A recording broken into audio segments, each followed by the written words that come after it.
Welcome to the Spartan Up podcast with Joe De Sena, founder and CEO of Spartan Race. We are talking about overcoming obstacles. The same way we teach people to get over obstacles on the course, we will teach you here on the Spartan Up podcast to get over obstacles in your mind. Today on Spartan Up, Joe interviews Arianna Huffington. After enormous success with the Huffington Post, she started a new endeavor, Thrive Global. She tells Joe the story of her at-work collapse that began her journey from burnout to wellness. And during the conversation, she gives Joe a little of his own medicine, some coaching to get his own health under control. This episode of Spartan Up is brought to you by Lumen Metabolism Tracker, the first device to track your metabolism and provide daily personalized nutrition plans for peak performance. Visit lumen.me to order and use the code Spartan50 for $50 off. Here we are for Spartan Up podcast. Joe De Sena, founder. I am with a legend, Arianna Huffington. Great to be with you, Joe. Where are you? I'm in Los Angeles. We kept our family home in Los Angeles and we moved here from New York in March. And where are you? I'm in Boston. I am in a garage.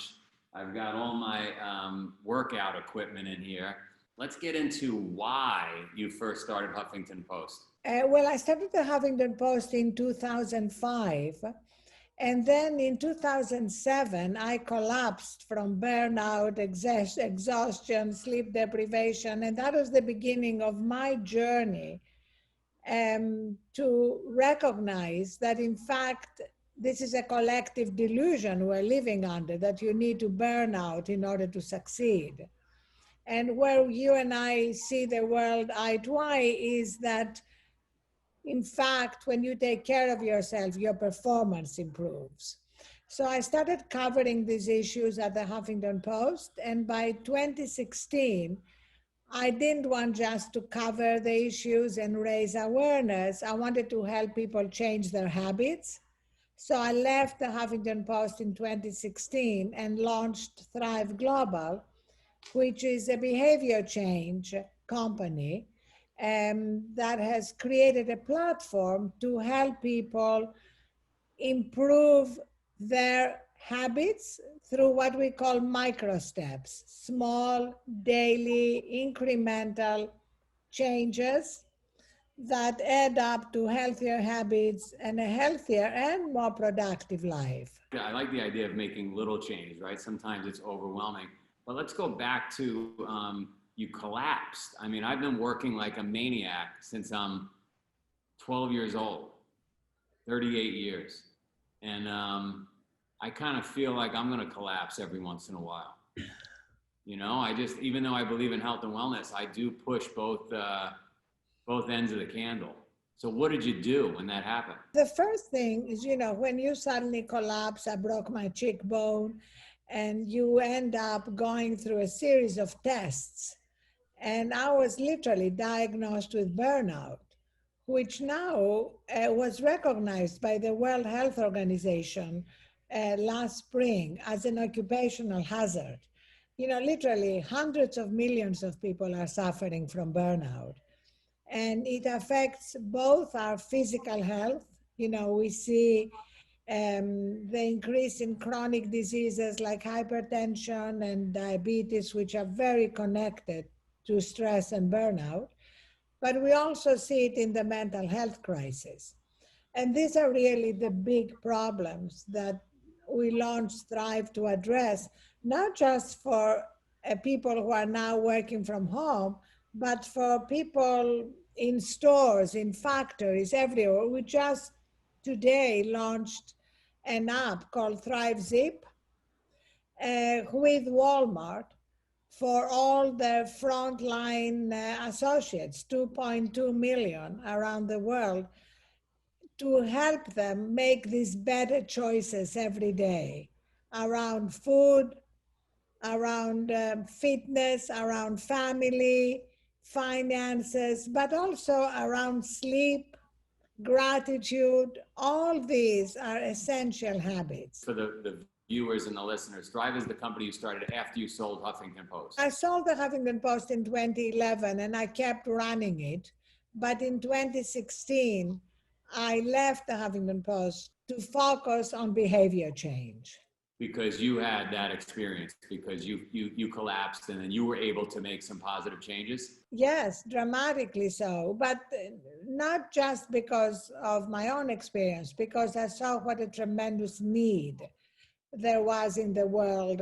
And now we work with, hundreds of companies, from big multinational companies like Accenture and Salesforce and Bank of America to smaller companies, because they're all dealing with the same problems, especially now post-pandemic, the need for mental resilience and to support people to find that resilience is more important than ever. Why do people like you and me and 100 other million people, how did we grow up? Why do we burn out? Why do we get after it to a level where we eventually collapse? Well, I think it has a lot to do with the culture we're living in. I mean, just look at the way we talk. I mean, the famous song, I'll sleep when I'm dead, or you snooze, you lose, or the presumption that you just power through exhaustion. And when we look at the data and the science, we see that in fact, we are much more effective and much more productive when we also take care of ourselves. Look at athletes. We have athletes who are investors in Thrive, like Andre Iguodala and Kevin Durant, and they've done actually a video series and content that show clearly the connection between their scores and their performance and how much they've taken care of themselves. Sleep, recovery time, what they're eating, etc. How did you grow up? Because maybe you and I grew up the same, where you snooze, you lose. Was it that kind of pressure from parents, teachers, etc.? No, I had an amazing mother. I read you also thanking your mother for the inspiration that she was for you. My mother was tremendous inspiration too. She really helped me be willing to take risks, to recognize that, as she used to say, failure is not the opposite of success, it's a stepping stone to success. I like that. And also to recognize that giving and a life that is about more than just our own immediate concerns is really key. Yeah, I guess not everybody has that mom, right? That's going to help them with all this stuff. My mom, as you said, it was around health and wellness, and a lot of people just don't know. But we get caught up in the train, I guess. We get caught up on the hamster wheel. But you can, you don't have to stay on that train. I mean, once you recognize it, you can move beyond it. It's more about awareness and then micro steps. I don't know, are you getting enough sleep yourself? No, I could never, I do not get enough sleep. But I'm, I get up at 5 in the morning, 4:45. I got to get my workout in. I got to sweat. I got to take that cold shower. I definitely believe in the mantra, I'll sleep when I'm dead. But on the other hand, listening to you, boy, I wish I could get a little more sleep. Well, it's up to you. Yeah, it is up to me. And remember, I wrote somewhere, you said, people who are very successful. You talked about CEOs who make millions of dollars and then die of a heart attack because they never took care of themselves. I know. I think that's the culture we are changing, and that's why I created Thrive, to accelerate this change. And to recognize that we can do it through micro steps. I mean, I think the key around sleep, one of the many micro steps at Thrive that we recommend around sleep is not to sleep with your phone by your bed. I agree. I learned that a few years ago. I started putting on airplane mode and it really changed everything. Yeah, but even better, don't even have it near you. The truth is that even if it's near you, it's a reminder of all the projects and the problems and everything you have to deal with the next morning. So charge it outside your bedroom. We've even launched a product, a little phone bed that you can put your phone, your wife, your 4 children, all the phones can charge there. Have a little blanket, you can tuck them in outside everybody's bedrooms and reconnect in the morning. You can buy it from Amazon in mahogany or light wood. I like it. I like it. Kind of it's almost like a coffin for the phones. Well, I mean, let's make it a little more pleasant. It doesn't have to be a coffin. It can be a recharging little bed. A recharging bed. All right, we're going to talk about resilience. Knowing how to fuel up for peak performance can be a challenge for even the top Spartan athletes. That's why Lumen Metabolism Tracker is providing real-time insights on what you need to succeed. Today's Spartan Up episode is sponsored by Lumen, the first device of its kind to measure your metabolic fuel through the breath in seconds and provide daily nutrition plans and guidance for workouts. The Lumen device measures CO2 concentration in the breath to tell you if you're burning fats or carbs for fuel, and how to prepare before and after workouts based on your goals. Over time, Lumen provides insights on your metabolic flexibility, how easily your body can use fats or carbs for energy, and improves your metabolic efficiency, leaving you feeling better prepared for workouts with improved performance and faster recovery. It's all the technology of metabolic testing in a lab, but in the palm of your hand. In the morning or on the go, the pocket-sized Lumen Metabolism Tracker is a one-of-a-kind biohacking tool that's helped thousands of people, from professional athletes to bodybuilders to the everyday user, understand their metabolism and improve their metabolic health. Maximize your performance as a Spartan athlete. Know what to eat and when with Lumen. Order today at lumen.me and save $50 with the code Spartan50. All right, we're going to talk about resilience, which I guess you need sleep to be resilient. You know, at Spartan, we're crazy about this concept of being able to bounce back, being tough, practicing adversity so that when it comes, like the pandemic, it's no big deal. You brush it off your shoulders. So you guys are pretty focused on it. You like this term. It seems to be a buzzword around the world right now, resilience. Aside from sleep, what else can we do to be more resilient? Well, in our behavior change up,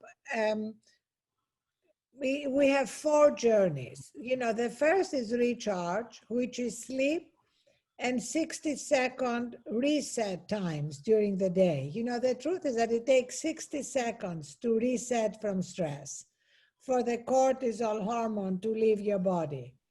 So sleep and reset so that we don't let stress become cumulative. The second journey is fuel. What are we eating and how much are we moving? Both essential. And the key is how much can you reduce processed foods and sugar? As you know, these are like the poisons.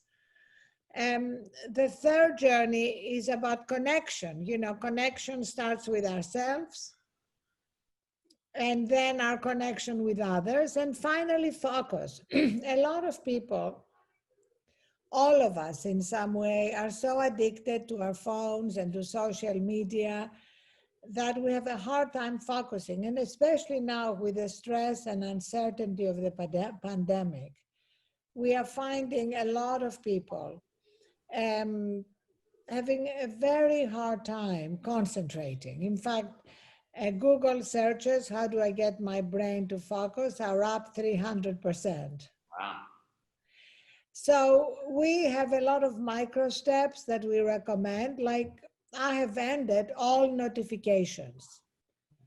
I don't need to get notifications from HuffPost or CNN. When I want to get the news, I go get the news. I don't want to be constantly interrupted. And we find, you know, that you can lose hours, you know, scrolling as on social media or endless news updates. So another micro step we recommend is having a cutoff point for news and social media updates. I like that. So let's walk people through a little more slowly. A typical day, some micro steps. Get more sleep. Put the phone in the bed, not your bed, but the bed outside in mahogany with your family's phones. I guess if you need an alarm clock, go buy a regular analog alarm clock, right? Drink more water. Great. You see how much water I'm drinking? Yep.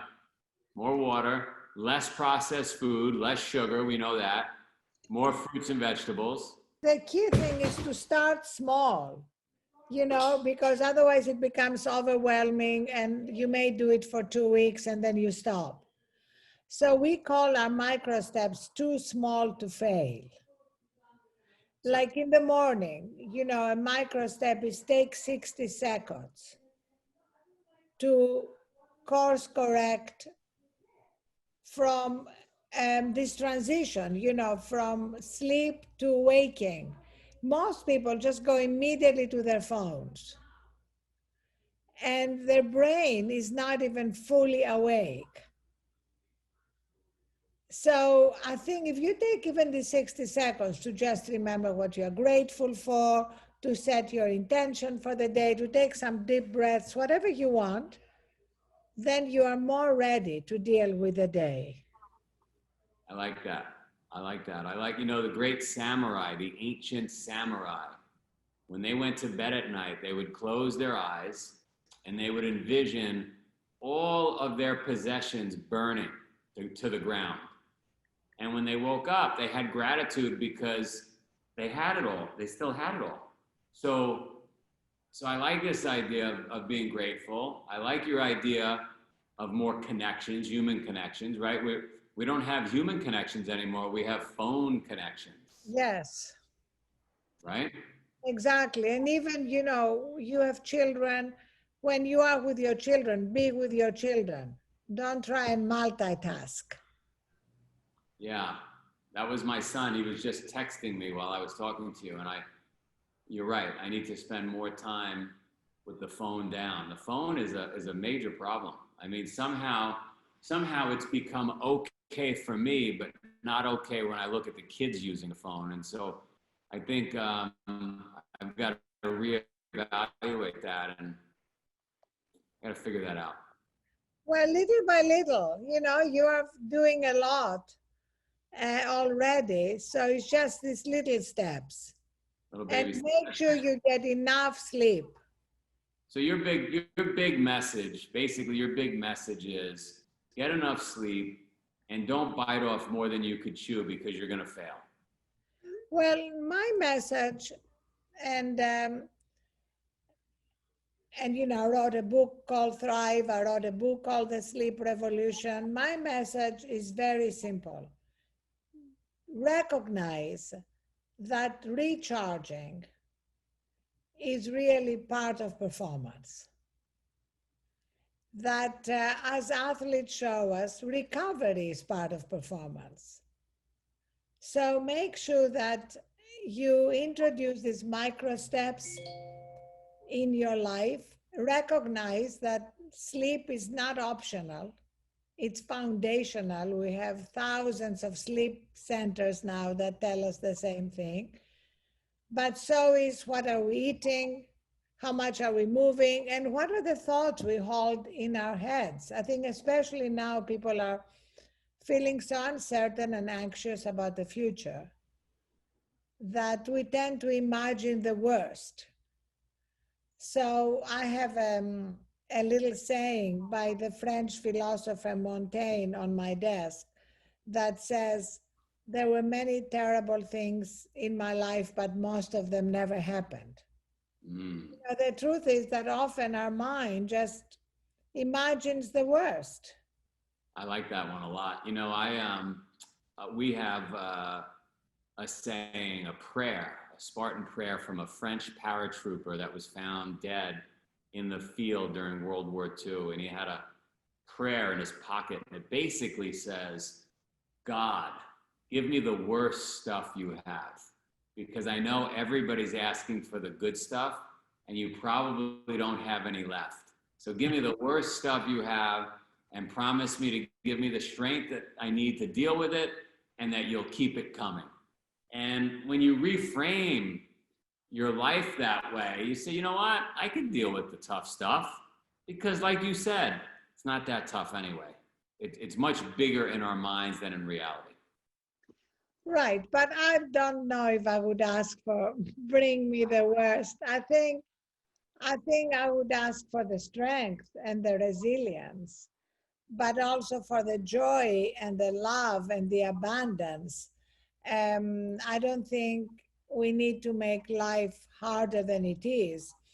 I was just looking at something I'm going to post on my Instagram over the weekend about gazelles. You know, gazelles run like crazy when there is a danger. Let's say there's a lion pursuing them. But then when the danger passes, they just completely relax and graze. I think the problem with human beings, is that our brain moves into a fight or flight mode, even when there is no real danger. You know, we can't be in a perpetual fight or flight mode. That's exhausting. We need to graze a little more. We need to graze a little more, and that makes us more effective. And so maybe the only place you and I disagree is I want my life to be just a little harder. I like to sweat a little more. I like the more cold showers because I actually find joy in it. Great. If you find joy, fantastic. I love my work. I work hard. But I also want to make sure that I take time to recharge, and I take these little moments during the day to distress. And you've done a lot of the things we're talking about. I saw that you did a 3-day no phone challenge, for example. How was that? Tough. Tough. Tough. But you did it. Yeah. Right? Yeah. Well, it was easy for me because I lost my phone. Oh, you actually lost it. But you could have immediately replaced it, but you didn't. I could have replaced it, but I didn't. And it felt good, but it was tough. Right, but you like tough. All I'm saying is that a lot of people maybe have to start with half an hour without the phone. Yeah. And it's almost like building a muscle. I mean, you know that. You're a great athlete. You build the muscle gradually. You build it gradually. I like the idea of these micro changes because, you know, a lot of people say, Joe, how do you run 100 miles? And I say 1 mile at a time. If you focus on the 100, it's too much. We got to just go mile by mile. Exactly. That's the key. That's really the philosophy of our behavior change is micro steps and also storytelling. On our app, in our platform, we have tons of stories from people who are inspirational. They can be our peers, and they can be people we admire. I mean, we had a great piece from Selena Gomez about why she does a regular digital detox. But if you also go to our Instagram, Thrive Zip, we have tons of workers from stores, from factories, writing about the better choices they're making. So it's across the spectrum. I want to see people from all walks of life practicing these small micro steps that change their lives. I like it. Walk us through. Let's end it this way. Walk us through a typical day. We're going to wake up. What time are we waking up?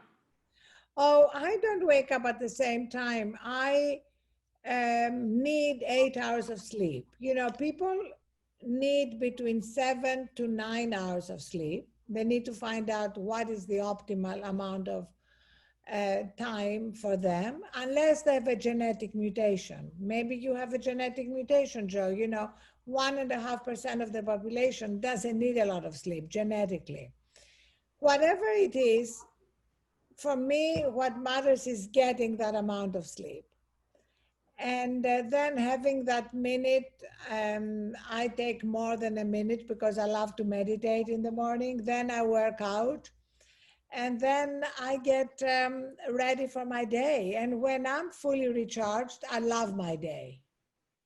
And for me, bringing that joy into what I'm doing is really key. And then what time is your last meal? Do you eat close to bed or do you finish earlier? I love intermittent fasting.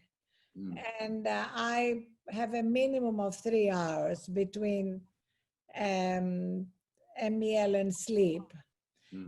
But I love to have a great big salad even earlier and have more time before I sleep. I think that makes my sleep better, and we have so much great data now about taking some time when your body is not digesting, but instead is metabolically recharging. I agree with that. I've found a lot of luck with that. And a lot of water. I saw you drinking a lot of water through the day. A lot of water. I just finished a big bottle while we were talking. All right. Well, how could people find out more? They just go to Thrive? Yeah, go to thriveglobal.com. If you want to subscribe to my newsletter, which is free, it's thriveglobal.com/Arianna. Go to my Instagram, Arianna Huff with 2 Fs, LinkedIn.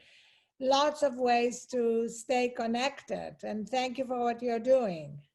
Thank you. I'm glad we got to talk, because I think tomorrow I might just disconnect the phone completely after talking to you. Amazing. Just do it for, even if you do it for half a day, and then write about it to inspire others. I'll have to write with a pen because I won't have my phone. Absolutely. Write with a pen. All right. You're awesome. Have fun. I hope everybody in your family. Yes, you're the best. Thank you, Joe. Bye-bye. Bye. Bye. This episode of Spartan Up is brought to you by Lumen Metabolism Tracker, the first device to track your metabolism and provide daily personalized nutrition plans for peak performance. Visit lumen.me to order and use the code Spartan50 for $50 off.